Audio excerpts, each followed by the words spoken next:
நீங்கள் merchandise எக்ஸ்போர்ட்டரா manufacture எக்ஸ்போர்ட்டரான்னு ஒரு குழப்பம் உங்களுக்குள்ள இருந்துகிட்டே இருக்கும். இந்தியாவில் கிடைக்கக்கூடிய உற்பத்தி ஆகக்கூடிய விளையக்கூடிய எந்த பொருளாக இருந்தாலும் வாங்கியே எக்ஸ்போர்ட் பண்ணலாம் அப்படின்றதுல நீங்கள் தெளிவாயிடுங்கன்னு நான் நம்புகிறேன். 10th படிச்சிருக்கணுமா, MBA படிச்சிருக்கணுமா, BCA படிச்சிருக்கோமானா ரெண்டே விஷயம்தான். ப்ராடக்டோட நாலேஜ் இருக்கா?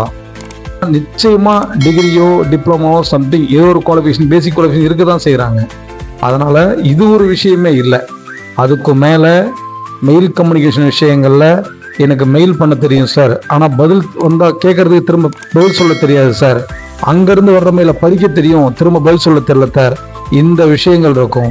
மேக்ஸிமம் பையர் வந்து நம்ம கூட யாரும் ஃபோன் பண்ணி பேச போகிறது இல்லை, எல்லாமே ரெக்கார்டபிள் தான் எதிர்பார்ப்பாங்க.